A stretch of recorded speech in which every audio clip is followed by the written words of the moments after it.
Oke guys, jadi di kesempatan kali ini kita dapat project buat ngelakuin apa Jalan? Wedding relation. Oke, jadi kita mau wawancara salah satu pengusaha fashion ya Jalan. Ya, yang ada di daerah Rancaikek. Oke, tanpa basa-basi langsung aja ke video wawancaranya. Tutup tuh. Dah. Selamat sore. Perkenalkan nama saya Jalan dan ini rekan saya. Saya juga. Kita dari SMK Sky Planner School. Kali ini kita ingin melakukan wawancara singkat mengenai bisnis kakak. Sebelumnya kita minta izin untuk memperkenalkan nama kakak dan apa bidang usaha kakak. Nama saya Devi. Terus usia saya 31 tahun. Saya bisnis di usaha fashion, thrift dan baju baru. Udah berjalan dari tahun 2021 sampai saat ini, sampai hari ini. Langsung aja kita ke sesi tanya jawab.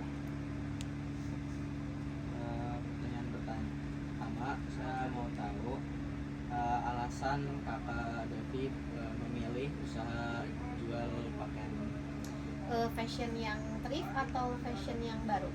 fashion yang baru. Fashion baru ya. Ya karena saya transisi dari thrifting ke fashion baru. Kalau untuk fashion baru sih ngelihat dari memang dari harga modal barang yang murah, terus banyak banget model-modelnya kalau di baju anak. Jadi nggak satu macam aja yang dijual, ada baju tidur, fashionnya banyak gitu. Terus karena mungkin saya juga punya anak, jadi fashionnya lebih ke baju anak aja. Terus untuk pertanyaan selanjutnya, kalau jualan baju-baju gitu target utamanya siapa? Kalau buat baju anak pasti targetnya nggak anak-anak, karena kalau misalnya saya kan bidangnya tuh jualnya online ya, nggak buka offline. Jadi target pasarnya sih lebih ke ibu-ibu, lebih ke orang tua sih yang punya anak sih gitu. Terus kadang ya ada anak muda juga yang cari buat kayak kado, buat kayak ngasih gitu. Terus yang selanjutnya untuk restock barangnya atau suppliernya itu udah Kalau supplier tuh ngambilnya sih dari ini ya, dari konveksi-konveksi gitu. Kadang ada dari Jakarta, ada dari semua Bandung juga. Jadi nggak dari satu tempat sih intinya. Kalau di sini kan banyak jenis bajunya. Iya. Kalau baju yang paling laris itu di jenis baju apa? Kalau untuk saat ini ya, winning produknya itu sekarang di piyama anak, baju sehari-hari, lebih ke itu sih, lebih ke buat jalan gitu. Nanti mungkin kalau misalkan menjelang lebaran itu beda lagi, kita restock lagi barang untuk yang lebaran gitu. Terus kalau misalnya habis ngambil barang gitu, nentuin harganya kan pasti beda-beda. Iya, Itu betul. caranya Kalau nentuin barang itu sih biasanya kita tuh nggak pernah ambil profit terlalu gede. Yang penting itu barangnya keluar banyak.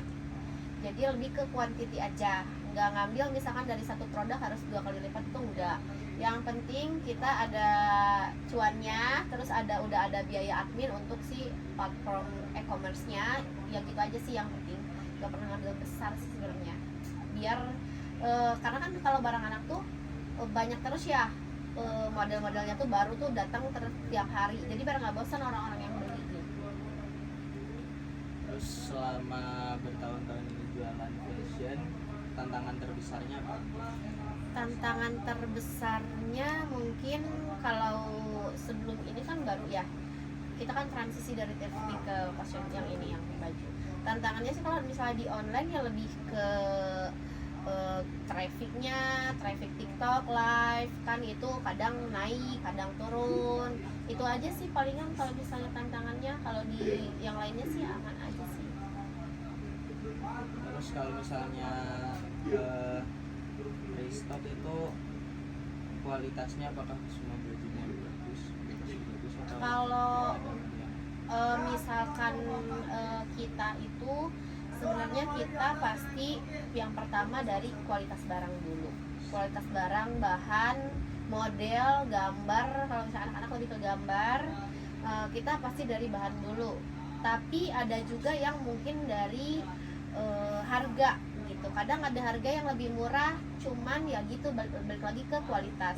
Cuman kalau yang harga murah biasanya kita akan jual untuk kayak naikin viewersnya aja gitu, naikin pembelinya aja, langganannya aja. Terus untuk bagian promosinya yang paling efektif menurut kakak, Promosinya aku pakai platform pakai platform TikTok kan, jadi lebih ke bikin video gitu. Kalau iklan kita nggak jalan iklan, jadi cuma bikin VT aja, setiap harinya bikin VT, dikasih tahu orang-orangnya. Terus kita juga ada komunitas gitu, grup, kasih tahu kalau kita live gitu sih, paling gitu aja. Terus pasti kan kalau jualan online gitu banyak yang habis sampai, terus ada yang komplain gitu. Iya, itu ada terus, ada pasti. Itu cara ngatasin gimana? Komplainnya kalau misalkan kesalahannya misalkan dari kita nih, salah packing barang yang harusnya A dan dikirimnya B, itu biasanya kita nanganinnya ya harus baik-baik aja sih, karena kadang kan kalau misalnya kitanya yang nggak baik-baik aja pun respon mereka tuh jadi kurang bagus juga gitu. Jadi tetap kita kasih respon yang enak buat pembeli juga gitu. Terus untuk tren fashion, apakah kakaknya ini ngikutin tren fashion di nge-restock baju-baju yang lagi tren atau enggak? Ini ya, yang pastinya kita ngambil barang pun yang winning produk semua sih. Kayak misalkan ini yang lagi rame kita ambil, ini yang lagi rame kita ambil. Jadi pasti barangnya tuh cepat terstoknya gitu, karena kita ambil barang-barang yang memang cepat keluar gitu, yang dibutuhkan oleh bunda-bundanya gitu. Terus apa yang ngebedain toko kakak dari penjual baju lainnya? Biasanya sih yang ngebedain sih mungkin karena di toko yang sekarang aku jalanin ini kita memang jual khusus untuk bahan-bahan premium. Bahan premium itu jadi kita ngutamain kualitas, balik lagi ke kualitas. Jadi bahan baju anak itu ada yang baju anak yang biasa, ada baju anak yang premium itu bahan organik, bahan transfer. Kita lebih ke kualitas aja gitu. Jadi kita lebih ke kenyamanan aja buat anak-anaknya, biar orang-orang yang check outnya pun yang beli gitu ya, biar pembelinya tuh nggak kapok gitu. Kan kakaknya lebih fokus penjualan online. Ya, Kenapa lebih memilih jual online dibanding offline? karena kalau misalnya online tuh, kalau aku pakai TikTok kan, kalau pakai TikTok e-commerce itu tuh kayak lebih setiap harinya tuh memang penonton tuh ada tiap hari, ada yang check out. Kalau offline tuh kan hanya untuk daerah tertentu kan, yang misalkan yang pembelinya tuh kayak kita buka di daerah Ranca Ekek, yang belinya itu ya udah sekitaran Ranca Ekek aja gitu. Kalau misalnya si TikTok kita live itu mencakup seluruh Indonesia pun mereka bisa check out, bisa beli gitu. Jadi kayak pelosok-pelosok yang memang gak ada toko baju tuh mereka bisa check out, bisa beli gitu aja sih. Sama kalau milih baju kan ada pilihan banyak. Iya. Terus kakaknya gimana cara milih model yang bagus, yang pasti banyak yang beli? Pertama tetap dari bahan dulu, dari warna, kombinasi warna itu yang benar-benar bikin orang-orang tuh tertarik. Kombinasi warna, karena warna anak tuh biasanya tuh warna-warnanya kayak cerah-cerah gitu, cuman kita nggak pernah ambil warna yang ngejreng banget, itu nggak pernah. Dari warna, dari bahan, dari segi packaging, terus dari kita cara marketing kita ngeyakinin sih, terus dari kayak sablon gambar itu sih, dari itu sih lebih ke ngasih taunya tuh kalau itu bahannya bagus, warnanya juga bagus gitu, kayak gitu aja sih ngasih tahu ke pembelinya. Sama kakak seberapa sering update koleksi baru? Sering banget ya, mungkin seminggu 2 kali lah. Terus sejauh mana media sosial membantu perkembangan bisnis kakak? Oh, ngebantu banget, karena kalau nggak ada media sosial ya kita stuck di situ aja sih. Kalau kita ngandelin offline itu ya kita nggak mungkin bisa orderannya sebanyak itu gitu. Karena memang kalau misalnya offline ya kembali lagi pembeli itu akan yang itu aja gitu, yang daerah situ aja. Kalau online kan kita mencakup seluruh Indonesia. Terus apa kesalahan terbesar yang pernah kakak alami dalam berjualan? jualan baju? Kesalahan terbesar tuh ya kita jual baju dengan harga di bawah modal untuk naikin penonton, itu salah banget. Terus gimana caranya strategi kakak agar stok tidak menumpuk, jadi jangan numpuk di gudang gitu? Jadi setiap hari kita reshuffle terus barangnya. Misalkan si barang ada nih barang A sampai B, A sampai E lah, taruh A sampai E. Kita punya barang A sampai H nih. Tapi kita hari itu tuh kita jual dulu yang A sampai E dulu. Besoknya si A sampai E itu kita simpen dulu di gudang. Yang sisanya kita naikin lagi ke depan gitu. Jadi diputar-putar aja barangnya. Jadi jangan sampai setiap hari kita jualan itu barangnya itu terus karena penonton juga pasti akan bosen gitu. Makanya kita atur dengan cara stok kita harus banyak, modelnya harus banyak, motifnya harus banyak, supaya apa? Supaya setiap live orang-orang yang nonton itu akan tahu, oh ini barang yang kemarin tuh ini nggak ada barang ini, tapi hari ini ada. Padahal tuh memang itu stok udah lama gitu. Cuman gimana caranya aja kita apa sih itu kalau gitu di stok barang-barang yang ada di sini tuh diganti-ganti aja. Di apa sih kayak yang misalkan nih jajaran di sini akan di depan nih, nanti tuh besok ini pasti akan pindah nanti ke belakang, yang belakang ke depan. Jadi pasti tiap hari itu aku akan ubah si tempatnya ini. Itu ada yang dari depan ke belakang, ada yang dari tengah jadi ke depan gitu. Jadi supaya kejual semuanya. Gitu. Terus dan selanjutnya apa yang membuat pelanggan membeli kembali di toko kakaknya? Karena kualitas saya bagus, karena bahannya saya bagus, harganya terjangkau gitu. Pasti kalau misalnya kalau pembeli itu pertama tuh sebenarnya ada yang ini sih ya tentatif ya kalau pembeli, karena ada yang ngelihatnya dari gambar, ada yang ngelihat dari misalkan warna, ada yang ngelihat dari bahan. Kalau aku semuanya main dari gambar, warna, bahan. Jadi orang-orang yang udah pernah check out pun, yang udah pernah beli itu balik lagi untuk beli lagi karena memang kualitasnya kita ya bagus gitu. Sama apa rencana kakak untuk kedepannya agar bisnis ini lebih berkembang? Kedepannya kita akan bikin lagi gudang yang gede, terus nanti kita akan buat ruangan studio live gitu.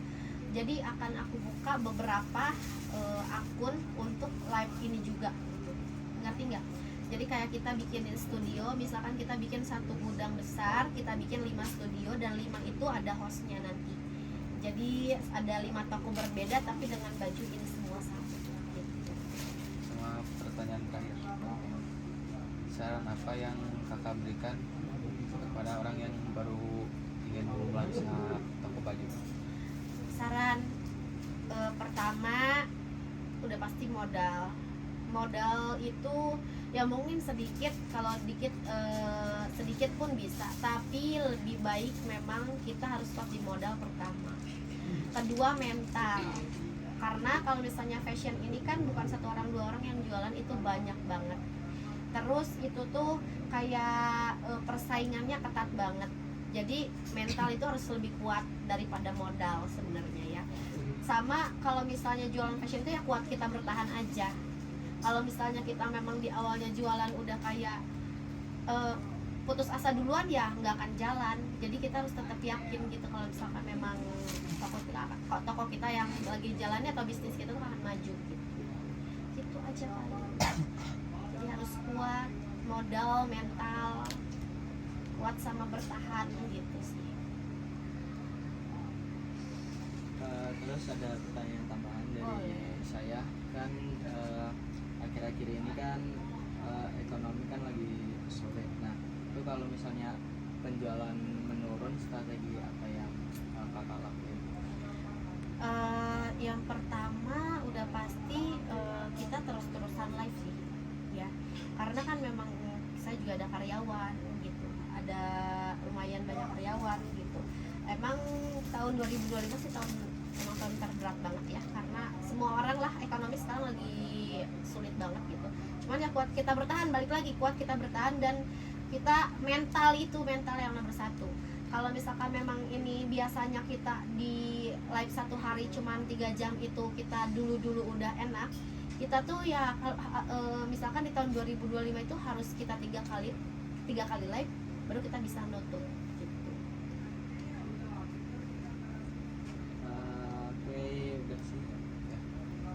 segitu aja kan untuk wawancara kali ini. Semoga Ya, makasih bisnis katanya mungkin sukses dan Amin. Semoga kalian juga semangat belajarnya. Mungkin sekian ya. Terima kasih banyak atas waktunya. Sama-sama. Udah dari ngangin waktu buat kita. Ya, sama-sama. Semoga lancar apa namanya ini?